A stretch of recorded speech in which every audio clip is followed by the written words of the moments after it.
ચાલો આજે આપણે એક મસ્ત મજાની વાર્તા સાંભળીએ. વાર્તાનું નામ છે નીવા અને જંગલના મિત્રો. બધા તૈયાર છો ને સાંભળવા માટે?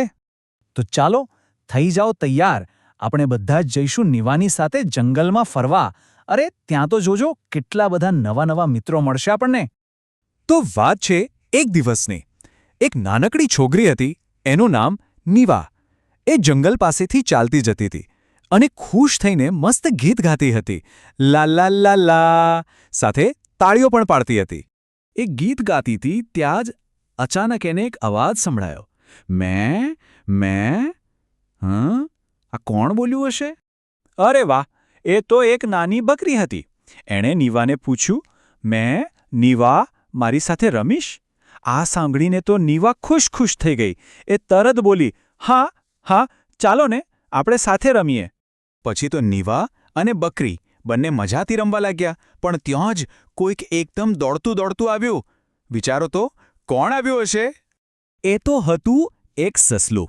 અને એ એટલું ઝડપથી દોડતું હતું ને, આમ કૂદકા મારે ને તેમ કૂદકા મારે. નીવા તો એને જોઈને બોલી, અરે વાહ, તું તો કેટલું ઝડપથી દોડે છે. હવે એ સસલું પણ એમની સાથે રમવા લાગ્યું. અને પછી ધીમે કોણ આવ્યું ખબર છે?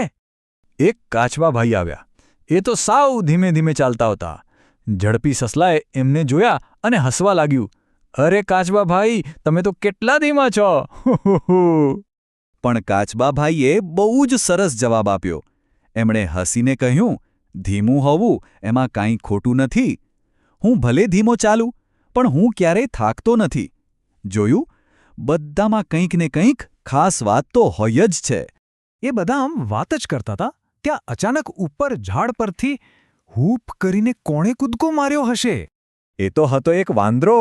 ઝાડ પરથી કૂદીને નીચે આવ્યો અને એવી મસ્તી કરવા લાગ્યો ને કે બધા જ ખડખડાટ હસી પડ્યા. બધા મજાથી હસતા હતા. પણ પછી અચાનક જ બધું શાંત થઈ ગયું.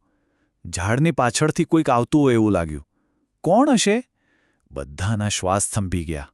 એ તો એક વરુ હતું. અરે, વરુને જોઈને તો બધા મિત્રો ડરી ગયા. બકરી, સસલું, વાંદરો બધાના દિલ તો ધક ધક કરવા લાગ્યા. બધાને થયું, હે ભગવાન, હવે શું થશે? પણ આપણી નીવા એ જરા પણ ન ડરી. એ તો બહાદુર હતી. એ ધીમેથી આગળ આવી અને બધાને એકદમ પ્રેમથી કહ્યું, તમે લોકો ડરો નહીં, આપણે બધા મિત્ર બની શકીએ છીએ. નીવાની આટલી સરસ અને હિંમતવાળી વાત સાંભળીને વરુ પણ ધીમેથી બોલ્યું, હું કોઈને હેરાન નહીં કરું. સાચું કહું તો મારે પણ મિત્રો જોઈએ છે. હું બહુ એકલો છું. આ સાંભળતા જ બધાના જીવમાં જીવ આવ્યો. અરે વાહ! બધાનો ડર તો ક્યાંય ગાયબ થઈ ગયો. બધા એટલા ખુશ થઈ ગયા કે જોરથી તાળીઓ પાડવા લાગ્યા. અને પછી તો શું, બધા જ નવા મિત્રો બની ગયા. બકરી, સસલું, કાચબો, વાંદરો અને હા, વરુ પણ બધા સાથે મળીને રમવા લાગ્યા. વિચારો તો કેવી મજા આવી હશે. નીવાએ ફરીથી પોતાનું ખુશીનું ગીત ગાવાનું શરૂ કર્યું. અને આખું જંગલ એના નવા મિત્રોના હસવાના અને રમવાના અવાજથી ભરાઈ ગયું. ચારે બાજુ બસ આનંદ જ આનંદ હતો. કેવી મજાની વાત નહીં? તો આટલી સરસ વાર્તા તો આપણે સાંભળી, પણ એમાંથી કંઈક શીખવા પણ મળ્યું હશે ને? ચાલો આપણે વિચારીએ કે નીવાના અનુભવ પરથી આપણે શું શીખી શકીએ. જુઓ, આમાંથી બે બહુ જ જરૂરી વાતો શીખવા મળી. પહેલી વાત એ કે આપણે બધા સાથે મિત્ર બની શકીએ છીએ.